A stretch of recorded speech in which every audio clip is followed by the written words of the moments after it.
Oui, je voudrais d'abord vous remercier pour votre présence, dire que nous avons décidé avec l'aval du comité exécutif de démarrer le championnat amateur ce week-end. Et ce championnat amateur, depuis quelques années, est en train de subir des mutations. Et ces mutations connaîtront leur consécration à partir de 2016-2017, où nous allons stabiliser le football amateur à travers deux poules de 12 au niveau de la Nationale 1 et 4 poules de 8, et qui seront avec une base des championnats régionaux dont le contrôle sera systématique à travers les ligues de football de région, mais aussi à travers la ligue de football amateur. Et pour ce qui concerne cette année, nous avons pensé remettre à jour le règlement, nonobstant la décision du comité exécutif de relire l'ensemble de nos textes.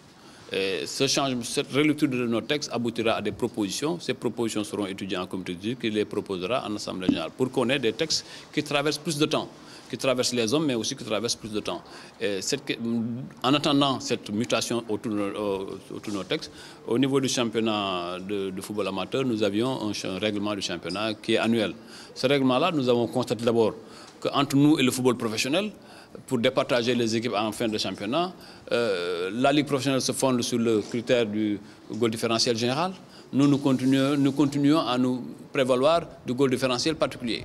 Nous n'avons pas attendu des réunions d'échange ou d'harmonisation. Nous avons pensé nous adapter à ce que fait le football professionnel parce que le football professionnel constitue quand même l'élite de notre football. Et nous avons pensé qu'étant dans le même football, c'est les mêmes critères qui doivent nous départager.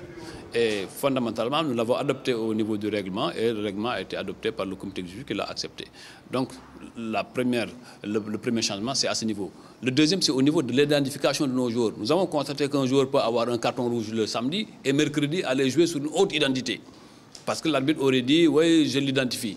Nous avons pensé que quand une équipe a une contestation sérieuse, comme le fait la FIFA ou la CAF, de photographier le joueur avec l'officiel et de confisquer la licence en attendant que des arbitrages soient faits. S'il y a eu effectivement qu'il y a eu fraude d'identité, le joueur sera sanctionné, l'équipe sera sanctionnée et l'administrateur qui a été à la charge, à l'origine de cette fraude sera aussi lourdement sanctionné par les organes juridictionnels. Donc voilà les changements majeurs en dehors des poules et des systèmes de montée que nous avons adaptés au niveau du règlement. Mais sachez que dès l'année prochaine, ces modifications annuelles seront dépassées à travers un championnat régulier constaté et sur lequel peut-être reviendra le directeur technique national. Tout à fait, parce que nous avons voulu aujourd'hui aussi savoir qui est club, qui ne l'est pas.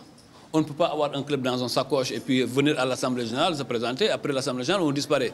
Nous voulons savoir quels sont les clubs qui sont effectivement sur le terrain, à travers d'abord les championnats régionaux, et ensuite après la N1, la N2, et nous aurons un fichier maintenant très clair, et nous allons, avec la commission juridique et le secrétaire général de la fédération, arriver à l'immatriculation de tous nos clubs. Tous nos clubs affiliés, à partir de l'année prochaine, auront un matricule précis, comme les fonctionnaires à la fonction publique. À partir du matricule, vous pourrez retrouver le nom du club. Et ça, je pense que participera à la modernisation dans l'organisation de notre football. Je l'ai dit tantôt, le football amateur n'a pas un budget.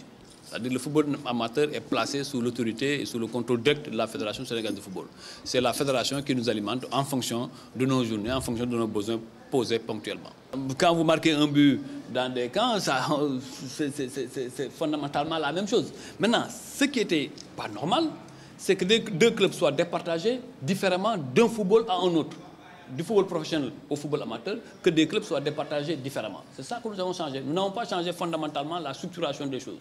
Nous avons simplement changé les règles de comment départager deux équipes en cas d'égalité. Nous nous sommes adaptés au football professionnel qui l'a fait. Maintenant, la fédération qui est maître des textes doit peut-être dans un jour à venir pouvoir donner une position très claire à laquelle s'adapteront et la Ligue de football professionnel et la Ligue de football amateur.